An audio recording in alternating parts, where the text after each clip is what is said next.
श्रीपादराजं शरणं प्रपद्ये। सद्गुरुनाथ परमपिता परमात्मा श्री गोपाल बाबा महाराज की जय। श्रीपाद श्रीवल्लभ चरितामृत लेखमाला, लेखक क्रमांक 61, पैंगे ब्राह्मण आणि श्रीपाद श्रीवल्लभ संपूर्ण चरितामृत ग्रंथ। आज गुरुवारी सकाळपासून काहीतरी वैचारिक अस्वस्थता जाणवत होती। काय लिहायचं माहित नव्हतं, पण काहीतरी पेक्षा खूप काही विशेष लिखाण सार्वभौम गुरु करून घेणार हेही जाणवत होतं। दुपारपर्यंत कोणत्या दिशेचं हे लिखाण ते समजत नव्हते आणि याच अवस्थेत ग्रंथाला हात लावला आणि हातून जे पान उघडलं ते वाचायला घेतलं। 14व्या अध्यायातील टॉपिक होता औदुंबर वृक्षाला दिलेले वरदान, नरसिंह अवताराचे वैशिष्ट्य। बेटा, श्री महाविष्णू हिरण्यकश्यपूचा संहार करण्यासाठी औदुंबराच्या स्तंभातून नरसिंह रूपाने प्रकट झाले व त्यांनी भक्त प्रल्हादाचे रक्षण केले। प्रल्हाद राजा झाला, स्तंभाला पालवी फुटून त्याचा औदुंबर वृक्ष झाला। प्रल्हाद विस्मयचकित झाला व त्या वृक्षाची पूजा करू लागला। एकदा त्या औदुंबर वृक्षाखाली श्री दत्तात्रयांनी ध्यानस्थ स्वरूपातील प्रल्हादाला दर्शन दिले व त्याला ज्ञानबोध केला। प्रल्हादाचा द्वैतवादाकडे असलेला ओढा ओळखून दत्तात्रयाने त्याला आशीर्वाद दिला की कलियुगात यती वेशधारी होऊन तो द्वैत संप्रदायाचा प्रचार करेल व दीनजनांचा उद्धार करेल। परम पवित्र औदुंबर वृक्ष मानवी रूपाने श्री दत्ताच्या चरणी शरण आला आणि त्यानं वरदान मागितलं। तेव्हा दत्त म्हणाले, प्रत्येक औदुंबर वृक्षाच्या मुळाशी मी सूक्ष्म रूपाने वास करीत राहणार। तुझ्या स्तंभातून नरसिंह रूपाने मी प्रकट झालो। या सर्व गोष्टींचा पैंग्य ब्राह्मणात उल्लेख आहे। हे पैंग्य ब्राह्मण सध्या सप्त महर्षींची जी तपोभूमी आहे त्या हिमालयातच 100 ग्राम परिसरात आहेत। बाकी ठिकाणी ते लुप्त झाले आहेत।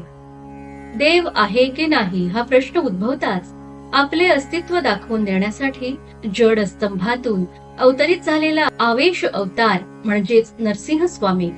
त्याचप्रमाणे कलियुगात नास्तिक लोक देव आहे की नाही असा कुतर्क करतील, तेव्हा मी देव आहे हे दाखवण्यासाठी तसेच भक्तांच्या रक्षणासाठी नरसिंह सरस्वती नावाने अवतरणार आहे। श्रीपाद श्रीवल्लभ संपूर्ण चरितामृत ग्रंथ, अध्याय 14। आता या टॉपिक मधील एक एक विषय घेऊया। पहिला विषय म्हणजे प्रल्हादाच्या रक्षणासाठी नृसिंह हा औदुंबराच्या स्तंभातून प्रकटणार याचा उल्लेख पैंग्य ब्राह्मण मध्ये आहे। प्राचीन काळात ग्रंथाला ब्राह्मण म्हणत व 4ही वेदांच्या पद्यातील भागानंतर गद्यातील भाग आहे त्याला ब्राह्मण म्हणतात। यामध्ये देवता, त्यांच्यासाठीचे यज्ञ व त्यांच्या मंत्रांचा समावेश आहे। ऋग्वेदाचे 2, सामवेदाचे 5, यजुर्वेदाचे 6 व अथर्ववेदात 1 ब्राह्मण पुस्तक ग्रंथ आहे व हे ज्या ऋषींनी निर्माण केले आहेत, संशोधन लिखाण केले आहेत त्या ऋषींची नावे त्या त्या ग्रंथाला आहेत। तर ऋग्वेदातील कौशितकी ब्राह्मण ग्रंथ कौशितकी ऋषींनी निर्माण केला आहे। कौशितकी हे उद्दालक ऋषींचे शिष्य व अष्टावक्र ऋषींचे पिता। तर यांच्या ग्रंथात पैंग्य ब्राह्मण ग्रंथ समाविष्ट आहेत। हे पैंग्य ऋषी तत्वज्ञ आणि गुरु आहेत व ते याज्ञवल्क्य ऋषींचे शिष्य आहेत। यांच्या मताला म्हणजे सिद्धांत पैंग्यमत नाव आहे व हे ऋषी युधिष्ठिराच्या सभेत मानाच्या स्थानावर होते। यावरून यांचा काळ समजतो। यांनी पैंग्य ब्राह्मण, पैंग्य उपनिषद, पैंग्य रहस्य ब्राह्मण वगैरे ग्रंथ संपदा निर्माण केली आहे। यांच्या ग्रंथाचा समावेश बौद्धांच्या बौधायन श्रोतसूत्र व जैनांच्या शकटायन ग्रंथात आहे।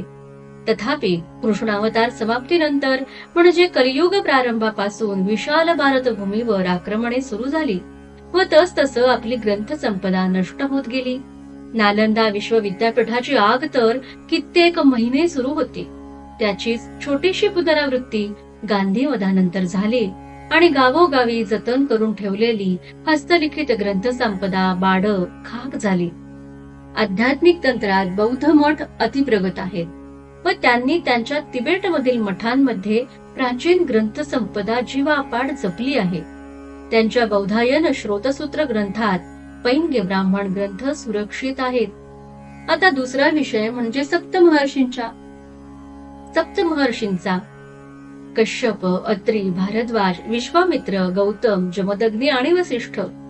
तर त्यांच्या तपोभूमीत म्हणजे हिमालयातच शंबलग्राम परिसरात पैंग्य ब्राह्मण ग्रंथ आहेत असं श्रीपाद सांगतात. ती हिमालयातील तपोभूमी शंबलग्राम परिसर म्हणजे बौद्ध मठांचा ती बेट. आता जुळली का सर्व सूत्र जिथल्या तिथे? श्रीपाद पुढं असंही सांगतात की बाकी ठिकाणी हे ग्रंथ लुप्त झाले आहेत. पैंग्य ब्राह्मण ग्रंथात विश्वातील सारी रहस्य दडलेली आहेत व जसा कल्की अवतार शंबल प्रांतातून बाहेर पडेल त्याच वेळी पैंग्य ब्राह्मण ग्रंथ देखील जगासमोर येईल. शंबल प्रांत शोधायचा प्रयत्न अनेकांनी केला आहे पण ते शक्य झाले नाही. ज्यांना तिथं न्यायचं असतं त्यांना गंगोत्रीला बोलावलं जातं व शंबल प्रांतातून एक अधिकृत व्यक्ती येऊन घेऊन जातो. येथील स्फटिकासम वाहणाऱ्या जलप्रश्नाने श्री गुरु बाबाजी सदोदित युवावस्थेत आहेत असं श्रीपाद श्रीवल्लभ संपूर्ण चरितामृत ग्रंथात नमूद आहे. सप्त ऋषींपैकी वसिष्ठांचे शिष्य याज्ञवल्क्य ऋषी, याज्ञवल्क्य ऋषींचे शिष्य पैंग्य ऋषी आहेत. श्रीपाद श्रीवल्लभ संपूर्ण चरितामृत ग्रंथात संध्या भाषा व्याकरण, सांद्र सिंधू वेद व पैंग्य ब्राह्मण ग्रंथ यांचा उल्लेख बऱ्याच वेळेला येतो आणि बापनाचार्य हे सांध्र सिंधू वेदातील तज्ञ आहेत असं श्रीपाद सांगतात. तसेच श्रीपाद श्रीवल्लभ, बापनाचार्य व अप्पलराज शर्मा एकत्र असत तेव्हा त्यांचं संभाषण हे संध्या भाषेत होईल की जी भाषा शंबल प्रांतात बोलली जाते. श्रीपाद श्रीवल्लभ अवतार, त्यांच्या अवतार काळात त्यांच्या भोवतीचा गोतावळा आणि श्रीपाद श्रीवल्लभ संपूर्ण चरितामृत ग्रंथ हे तिन्ही अथांग आहेत. यांचा ठाव लागतच नाही. फक्त ही सर्व मंडळी मानवी शरीर धारण करून पिठापुरात काही काळासाठी एकत्र जमली होती म्हणून आपण माणूस म्हणून त्यांच्याकडे आपल्या लिमिटेड नजरेने पाहतोय, पण ते तसं नाहीये. वरील सर्व ग्रंथात शतोपथ ग्रंथांचाही समावेश आहे. श्रीपाद काही महिन्यांचे असताना हिमालयातील बद्रिकाश्रम क्षेत्रातील एक अवधूत त्यावेळी बाल श्रीपादांचे दर्शनास आला होता. त्याला त्याच्या गुरुने सांगितले होते की बाल श्रीपादांचे दर्शन घेतल्याशिवाय तुझ्या आयुष्यास पूर्णत्व नाही. असे हे अचाट श्रीपाद श्रीवल्लभ व अचाट असं हे त्यांचं 250 पानांचं संपूर्ण चरितामृत. त्या शंकर भट्टालाही साष्टांग दंडवत प्रणाम. जन हा न संपणारा ठेवा कायम स्वरूपी सर्वसामान्य भक्तांच्या हातात ठेवलाय. हिराचंद गोपालचंद कोठारे, दिगंबरा दिगंबरा श्रीपाद वल्लभ दिगंबरा.